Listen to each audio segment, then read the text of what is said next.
दोस्तों आज से 11 साल पहले भारत ने रसिया की ऑयल कंपनी गazprom के साथ एक डील साइन की थी, जिसके जरिए भारत में LNG यानी कि लिक्विफाइड नेचुरल गैस की सप्लाई भारी मात्रा में की जाती थी।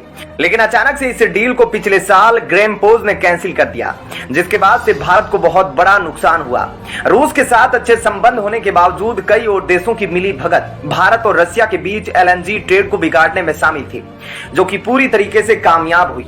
लेकिन भारत ने अपने हालातों को वक्त रहते सुधार लिया और इसके तहत भारत ने एक बहुत बड़ा कदम उठाया है और रसिया को छोड़कर भारत दूसरे देशों के साथ एक बड़ी डील साइन कर रहा है। और ऐसा करके भारत ने अब रूस के कर्ज को उतार फेंका है और धोखा खाने के बाद कुछ और बड़े देशों के साथ मेगा डील साइन कर ली है।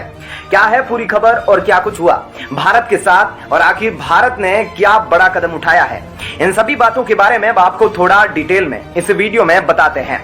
आपको बता दें कि 2012 में रसिया और भारत के बीच LNG को लेकर 20 साल की एक लंबी डील हुई थी, जिसकी सप्लाई 2018 से शुरू होने वाली थी।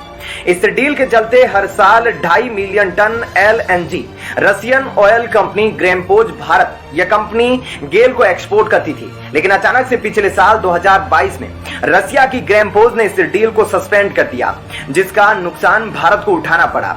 भारत को हर साल 2.5 मिलियन टन LNG की सप्लाई जहां एक फ्लो में हो रही थी, वो अचानक से रुक गई और भारत में LNG की किल्लत हुई। इसलिए अपने आप को स्टेबल करने के लिए भारत और इस कमी को तुरंत पूरा करने के लिए भारत को महंगे दामों पर LNG को तुरंत दूसरे देशों से खरीदना पड़ा, जिस वजह से भारत की आर्थिक स्थिति थोड़ी सी कमजोर पड़ने लगी। लेकिन इस धोखे से सबक लेकर भारत ने अब एक बहुत बड़ा कदम उठाया है। एक तरफ जहां उसने अब रसिया के साथ अपनी इस डील को पूरी तरह से रद्द कर दिया है, तो वहीं से भारत ने यह फैसला किया है कि वह अब अलग अलग देशों के साथ एक long term LNG deal sign करेगा। इन देशों में USA, कतर और UAE का नाम शामिल है। आपको बता दें कि भारत दुनिया की सबसे ज्यादा जनसंख्या वाला देश है, इसलिए रिसोर्सेज का कंजप्शन भी हमारे देश में बाकी देशों के मुकाबले काफी ज्यादा है। इस वक्त भारत को गैस सप्लाई के साथ साथ उसके प्राइस की भी टेंशन है।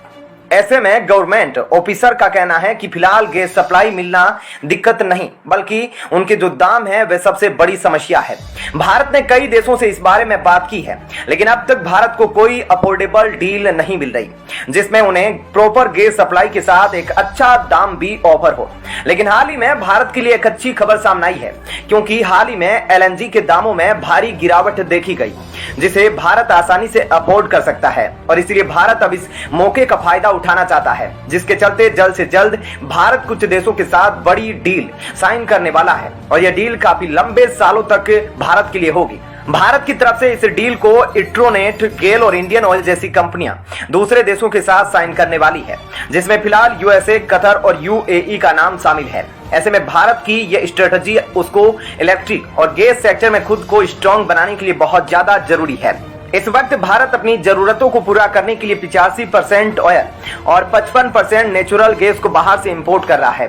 भारत का टारगेट यह है कि वह 2030 तक अपने इंपोर्ट को घटाकर 15% तक ले आए। तो दोस्तों ऐसे में इस खबर के बारे में आपकी क्या राय है, हमें कमेंट करके जरूर बताएं।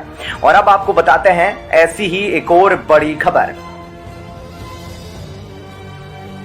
दोस्तों चीन में अब काफी हड़कंप मचा है और चीनी राष्ट्रपति और प्रधानमंत्री काफी बौखलाए नजर आ रहे हैं, क्योंकि हिंद महासागर में चीन का एक काफी बड़ा जहाज डूब गया है, जिसमें सवार 39 लोग गायब हैं, जिसकी वजह से चीन काफी ज्यादा सदमे में है, क्योंकि पहले भी अमेरिका और चीनी नौसेना का आपस में आमना सामना हो चुका है।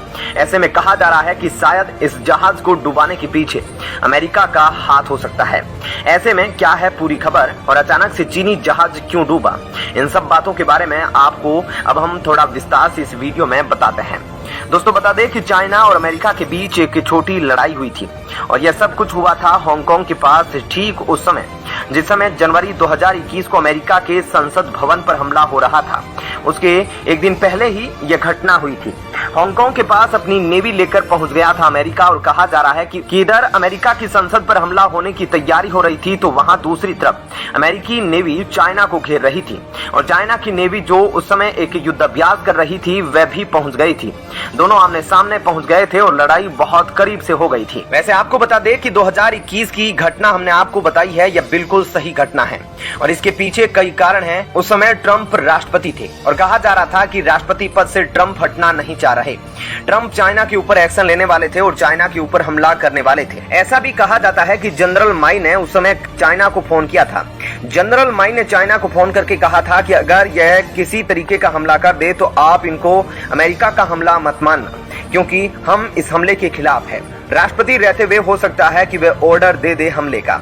इस बात को लेकर उस समय काफी बड़ा बवाल हुआ था और इस बात को लेकर कहा गया था कि जनरल माइले ने ट्रंप को धोखा दे दिया और इस धोखे की वजह से ट्रंप हमला नहीं कर पाए चाइना के ऊपर, वरना वह चाइना के ऊपर हमला कर देते।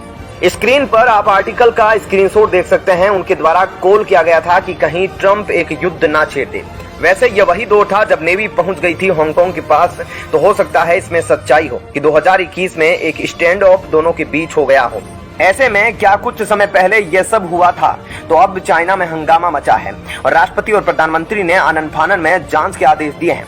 मामला यह है कि हिंद महासागर क्षेत्र यह कितना ज्यादा संवेदनशील है यह तो सभी को पता है। हिंद महासागर क्षेत्र में चाइना अपनी धौंस जमाना चाहता है, लेकिन अचानक से चाइना का एक जहाज डूब गया और वह भी हिंद महासागर के पास, और इसमें करीब 39 लोग सवार थे। यह सभी 39 लोग लापता हो गए हैं, जिनमें से 17 लोग चीनी मूल के हैं, 17 इंडोनेशिया के हैं, 5 फिलीपींस के हैं। खुद जिनपिंग ने यह आदेश जारी कर दिए हैं कि तुरंत से शव सर्च शुरू कर दी जाए। इस मामले में थोड़ी सी भी लापरवाही नहीं होनी चाहिए और साथ ही जांच भी की जाएगी कि कैसे हमारा जहाज पलटा है। ऐसे में चीन अपनी तरफ से पूरी कोशिश में लगा है कि जहाज में जितने भी लोग सवार थे उनका जल्द से जल्द पता लगाया जा सके और साथ ही ये भी पता लगाया जाए कि आखिर उनका यह जहाज कैसे अचानक डूब गया।